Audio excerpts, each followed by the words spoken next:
What's up, my friend? So a lot of you guys have been asking me how I have transformed my physique in recent years.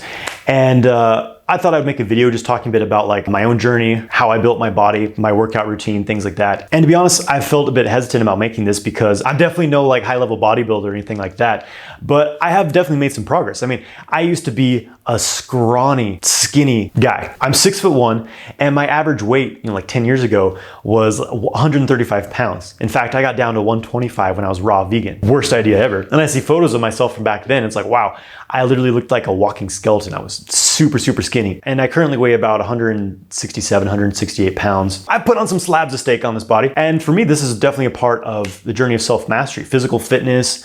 I would say physical cultivation. It's a part of sexual kung fu for me. Because number one, there's many benefits that carry over into the bedroom, but also there's many aspects to it. The self-discipline, the sheer physicality, the physical outlet is extremely grounding for me. Like I do my Qigong, I do my meditation. Obviously I'm deeply obsessed with that, 150% into my cultivation practice, but there's nothing quite like going to the gym and just smashing a workout. It satisfies me in a way that nothing else can. And talking about sex, intimacy, relationships, I mean, let's face it, there's an aesthetic quality to it. Like I enjoy the look of my partner's body. I'm attracted to a more cultivated physique, we could say. And obviously, if I want that, I've got to offer that to some level myself, right? So it brings more desire, brings more polarity, having a decent body. So I'm just gonna talk about like my own philosophy with strength training, how I train, what my workout looks like, all the things about it. And I think it's important to start with my philosophy. I've shared a little bit about that already, but ultimately for me, I want to have a decent physique, but functionality is important as well. And this should not be the cost. Physical fitness should not come at the cost of mental and physical health. I think the fitness should support your health and not detract from it. And what do I mean by that? Well, people go through extremes to attain the Greek god body. We're talking steroids, we're talking excessive calorie deficit, overtraining. It's not uncommon for people to just like destroy themselves in the process, whether it's, completely destroying your endocrine system by taking anabolic steroids, just overtraining and slowly like wearing down your body and nervous system over time, or just the mental, emotional. Like I did a heavy cut phase, a heavy calorie deficit was about, last year. And I was becoming extremely obsessed. I was hungry. I wasn't eating the types of foods I now feel that I should have been eating. And it was just like this weird obsessive where I was just like fantasizing about foods. And I was actually experiencing lowered libido towards the end of this cutting phase. Because when you're in a serious calorie deficit, the body starts releasing more cortisol and you're stuck in a fight or flight state. And that's what I was experiencing. And what I was seeing when I looked in the mirror was distorted because I was looking for flaws. And I learned a lot about like body image and a lot of these things from that area of my life. And it also taught me what I don't want. And what I don't want is to have six-pack abs if that means I'm a over-obsessed, low libido, stressed out, just, starving, essentially. Not to say you can't have abs, but I'll talk more about that. So basically, everything in balance. Like I want to feel good, I want to feel healthy. It's functionality. Feel good, feel healthy, not be stuck in two extremes, but also, have some discipline as well. That's really the art with it. So I'm 100% natty, okay? So again, with me, strength training, it's in moderation because I've overtrained in the past and it's not fun, especially because I am extremely active. I mean, I'm doing Qigong, I'm on my feet holding stances. I don't say it's a very physical practice, but at the same time, there is very physical aspects to it. Doing my Qigong, my Tai Chi, my martial arts every single day, hours a day. That alone is a lot of my body. So when I was hitting the gym 5 times a week, I wasn't recovering properly. I wasn't sleeping well. I had a lot of cortisol in my system. So I had to experiment. But for me personally, 3 days in the gym, 3 days of strength training, 3 days of heavy, full-on weightlifting workouts is ideal for me. So I get plenty of recovery. And I'm in the gym usually for about an hour and 10 minutes. That's about how long my workouts are. Sometimes I'll add some cardio at the end. My most important aspects of strength training, lifting weights, are number one is good form. And of course, it's the first thing everyone says, but I really had to experience ego lifting, trying to lift heavier than I should, doing like stupid things. Anytime I hit a plateau of, adding weight or making gains from my workouts, the first thing I look at now is form. Like, am I doing good form? And, and every so often I'll find myself actually backing off on weight, going back to like lower weight with really good form. I mean, it's important for a number of levels. Number one, prevents injuries. I've tweaked my back and had stupid little things because I was lifting for my ego. And when you have good form, that's what leads to sustained weight training. Because I want to be able to do this my whole life. I don't want to be 7 years old, have a bad back because I was trying to add more bars on the plate just for the sake of it. And of course, good form is also important for proper muscle gain. Make sure everything's developing properly. Progressive overload is important, either adding more reps or adding more weight to your workouts over time. Because it's funny, when you're first starting strength training, you get newbie gains. Because early on in weight training, your body adapts fairly quickly, it recovers fairly quickly, and you're able to like up weight and reps fairly quickly in the beginning. But then you hit the plateau phase, and that's when tracking really counts. What I do is I track. I take notes of what lifts I'm doing that day, how much weight I'm lifting, and how many reps. And at the very least, I do my last set, how much weight was I doing for how many reps in my final, my heaviest set, basically. Because it's easy to just be doing the same thing week after week, and then you wonder why you're not getting anywhere. Well, you're not adding weight, you're not adding reps. That's how your body continues growing, is even if you're adding half a pound a week. What I do with my squat or my bench press is add very small increments of weight when it's time for me to go up. They make these little 1 pound or even half pound plates that you can add to the bar. Guess what? If you add half a pound or a pound to your lift every week in a month, that's 4 pounds you've added to your lift. Even you're getting one more rep, and then before you know it, you're adding weight to your lift. So basically tracking and making sure that you're consistently adding weight over time. And for the rep range, my body responds best to, I alternate between periods of time where I'm working in the 8 to 12 rep range or the 6 to 8 rep range. And working to failure, at least in my last set, like going until I absolutely cannot do anything else. And I've noticed periods of time where I start getting lazy, where I'm just like, oh yeah, that's good enough. I feel tired there. It's like, no, you can usually bust out another 2 at that point. So it's like literally cannot lift anymore. Like that's how you truly stimulate muscle hypertrophy. Another good indication for me is if I'm not sore the next day after my workout, that I probably didn't work hard enough. I also typically do drop sets, at least on my biggest lifts, my compound exercises, where after my last, heavy set, I'll drop the weight 20 to 30%, do little to no rest, and just go for a burnout, as many reps as I can do to failure. And that gives me a really nice burn. I favor the compound lifts. I do my compound lifts first, and then I do more isolating exercises. I'll talk about my split in a moment, but I really favor free weights over machines because free weights engage many more muscle groups. You need to have stability, core stability, control.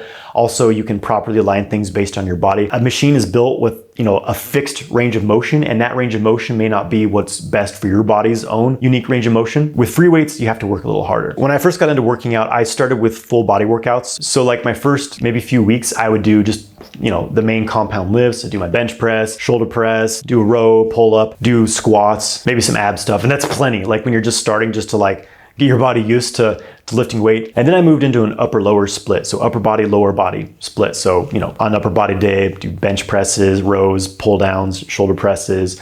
Lower body day, all leg stuff, adding in some core stuff in there. And I moved through a lot of different splits, but right now I'm really favoring a 3-day split. My current routine, 3 days a week, I'm doing Monday, Wednesday, and Friday. Monday, I do chest and quads, glutes. I'm not entirely sure what this is hitting, but certain aspect of legs. And so for me, that usually looks like I start with my back squat. That's the first thing I do because that's the most difficult lift. And I always do a warm-up set, fairly lightweight with really good form, and then keep my form that well as I start adding on weight. I usually do a warm-up set and then 3 working sets, in my, whatever rep range I'm working in.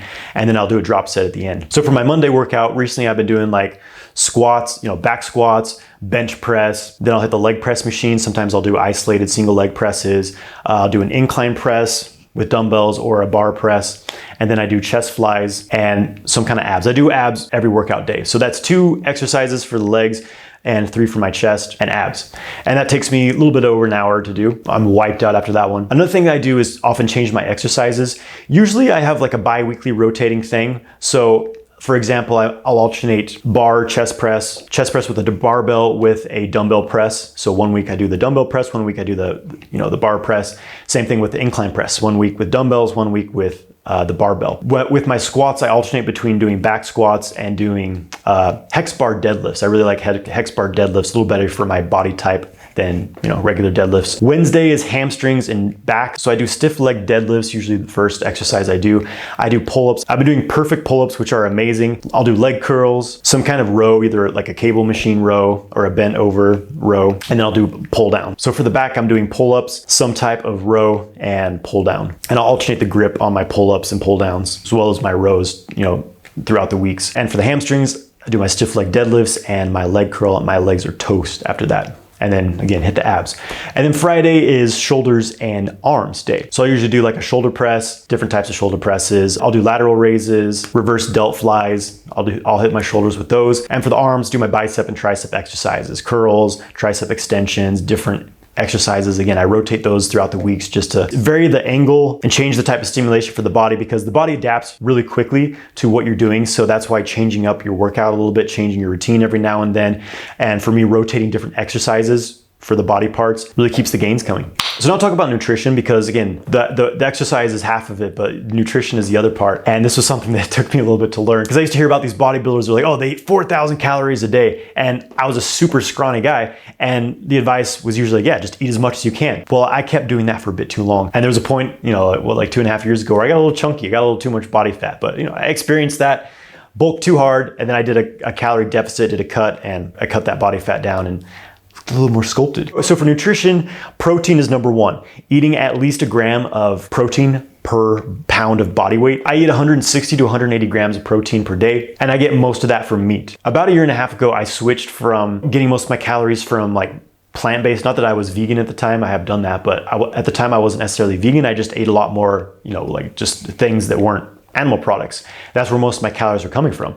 And when I switched to eating much more meat, much more saturated fat, eggs, less bread, less carbohydrates in general, that's when I developed a much more lean physique. And that's when I really started making really solid gains. So as far as how much you should be consuming, obviously if you're a really skinny guy, you want to be eating just as much as you can. In my bulking phases, it's at least 3,000 calories a day. For me currently, I've been in more of a bulking routine, and my caloric intake on a bulk period is about 3,500 calories a day. And that may be a lot for some people, but I'm extremely active. Like my maintenance calorie level is usually it's around 3,000 calories a day. That's a maintenance caloric intake for me because of how active I am. And the basic formula is, if you're bulking, so if you're just focusing on gaining weight, gaining muscle mass, you want to eat about 250 to 500 calories over your maintenance calorie level. Your maintenance calorie level being how many calories you need to consume to just keep your body where it's at. You wouldn't be gaining weight, you wouldn't be losing weight, you're just staying where you're at. That's your maintenance caloric intake. You can find different calculators to find that. It'll take a bit of experimentation to lock it in as well.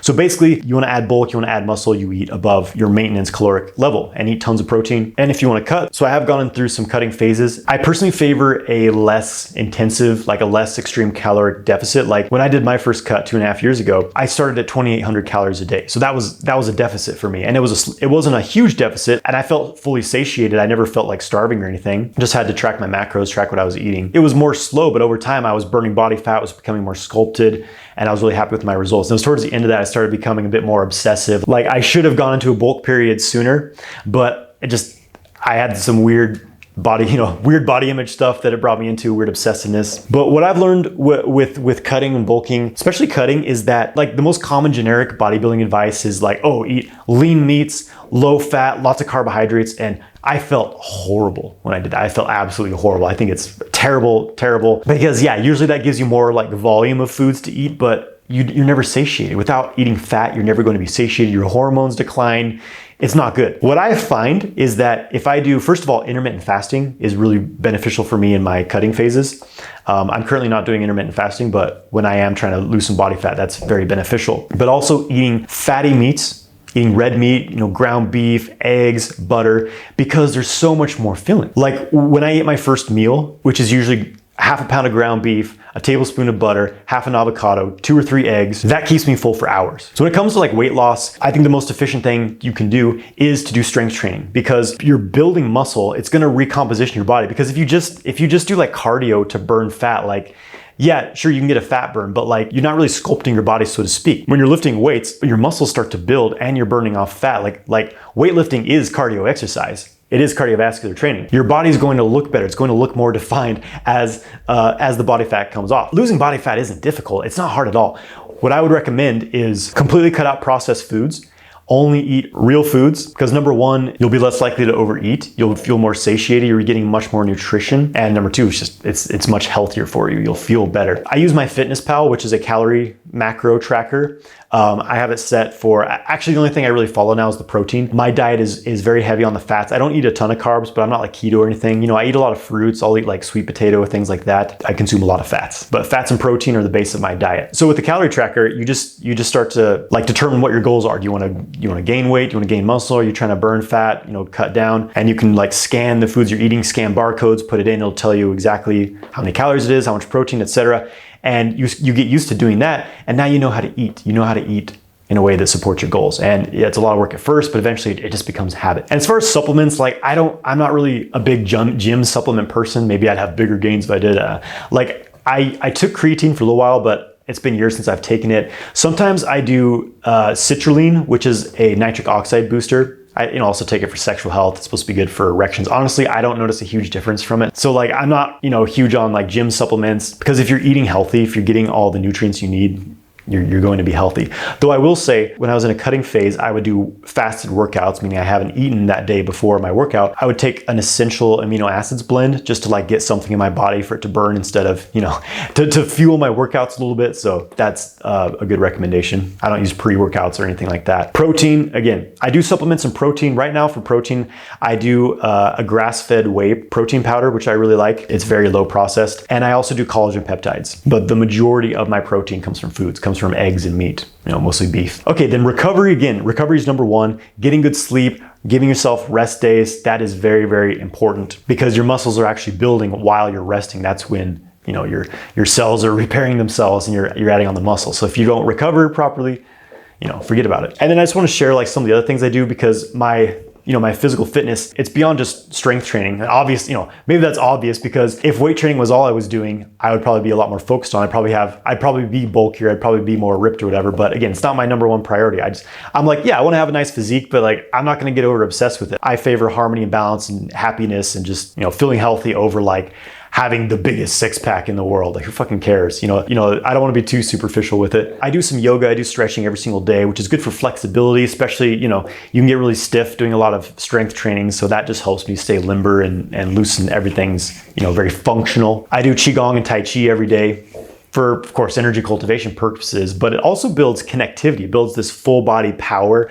Builds rooting, being able to move from the ground up, full body power, which does actually carry over into weightlifting, strength training. A lot of Tai Chi and Qigong teachers talk down on weight training. Like a lot of my teachers like, oh, it's stupid to do. I'm like, okay, bro. But I think the two are very complementary. Also, Qigong Tai Chi is good for my health in general. My organ health, my overall body health, circulation, my energy levels, which gives me more energy to work out and helps with my recovery. I do martial arts, kind of more as just a physical outlet, but martial arts build explosive power, it's good cardio exercise, get a good fat burn. And walking, I love to go walking, but you can burn some serious calories walking if you do enough of it. Like, one thing I enjoy about being super active is that I have a high metabolic base rate. I burn a lot of calories every day. I can eat a lot of food and like keep a pretty good physique. And I enjoy that personally, because I don't have to be too obsessive over everything I'm eating. And yeah, I'm not the most defined. Like, I don't have six-pack abs all the time, but I feel good about my physique. I have definition, and I'm happy enough with that. You don't want a six-pack at the expense of your sanity and your health as well. So that's it, guys. That's how I built my body and how I'm continuing to. It's my philosophy around it. Let me know if you have any questions, if you'd like to see more of this type of content. I know it's quite different than what I've been sharing, but it is a big part of my life, and it's part of sexual kung fu. It's another aspect of self-discipline. So thanks for watching. Hope you enjoyed. Give this video a like, and have a great day, my friend.